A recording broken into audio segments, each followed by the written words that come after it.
तो सेठ जी ने सोचा एक काम करते, इस घर का 2-4 कमरे किराए पे दे देते हैं। तो उन्होंने किराए पर एक अखबार में वो जो निकलता है एडवर्टाइज जो निकलती है, तो वो दे दिया कि घर किराए पे जिसको चाहिए तो खाली है। तो 2-4 लड़के वहाँ आ गए।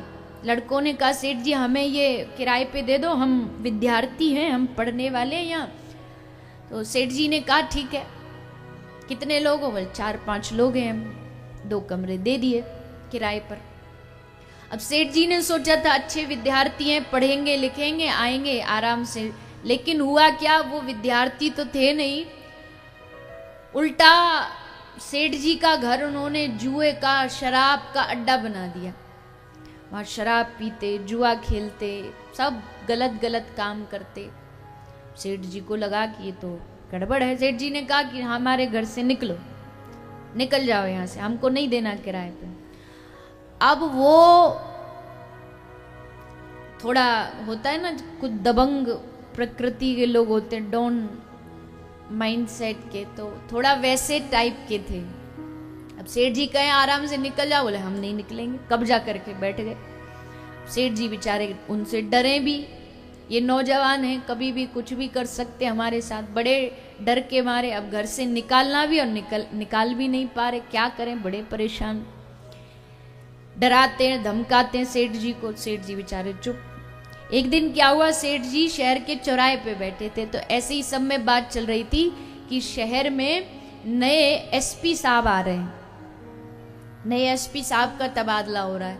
पर जो ऑफिशियल जो उनको घर मिलता है रहने के पुलिस वालों का, वो कुछ उसमें थोड़ा डेंटिंग पेंटिंग चल रही, तो एसपी साहब को रहने के लिए मकान चाहिए, एक कोई रहने के लिए घर चाहिए। अब जैसे सेठ जी ने ये सुना तो सेठ जी तो तुरंत बोले हमारा घर है ना खाली। बोले कितना किराया लोगे? बोले फ्री, 1 रुपया नहीं लेंगे, बस एसपी साहब आ जाए हमारे घर में, हमें और कुछ नहीं चाहिए, बस वो आ जाए, हमारा घर बस उन गुंडों से छूट जाए, वो एसपी साहब के डर से थोड़ी रुकेंगे वहां पे। बोले पैसा नहीं लोगे? बिल्कुल नहीं, 1 रुपया नहीं, बस आ जाए वो। ठीक है, ये तो बड़ी अच्छी बात है। अब एसपी साहब आए, उससे पहले उनका सामान धीरे धीरे आने लगा घर में। तो वो जो लड़के थे वो पूछ रहे ये सामान किसका आ रहा है? तो बताए शहर के एसपी साहब यहाँ रहने आ रहे हैं। एसपी साहब आए उससे पहले सब सामान बांध बूंद के सारे जो लड़के थे वो वहां से भाग गए। अब हम मरेंगे, जेल में एसपी साहब डालेंगे। तो ये कहानी क्या है? अब इस कहानी का मतलब समझो। मकान क्या है? ये मनुष्य रूपी जो शरीर है हमारा, ये मकान है, ये हमारा घर है। ये घर किस लिए बनाया था?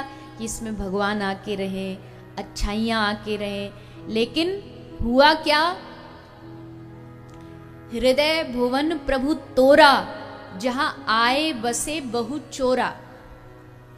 ये हृदय, ये मेरा जो मकान था, ये आपका घर था, पर हुआ क्या, इसमें बड़े सारे चोर आके रहने लगे। कौन से चोर?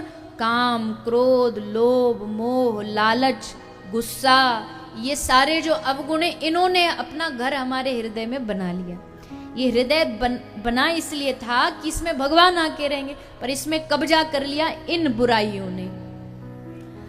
अब जब इन बुराइयों ने कब्जा कर लिया, तो जैसे एसपी साहब के आने से वो सारे जो चोर हैं, दबंग हैं, वो सब घर छोड़ छोड़ के भाग जाते हैं, वैसे ही भागवत कथा जब हम श्रवण करते हैं तो भागवत सुनने से क्या होता है? भागवत सुनने से भक्ति हमारे हृदय में आती है। और जैसे इन चोरों को पता चलता है कि भक्ति आने वाली है, भक्ति आ रही है, अब ये कथा में बैठ गया है, अब भक्ति इसके हृदय में पहुंचने वाली है, तो भक्ति देवी को आता देख डर के मारे ये सारे जो बुराइयां हैं ये हमारा हृदय छोड़ के भाग जाते हैं। अब यहाँ रहना ठीक नहीं है, अब यहाँ भक्ति आने वाली है, अब ये जगह छोड़ के हमें जाना चाहिए।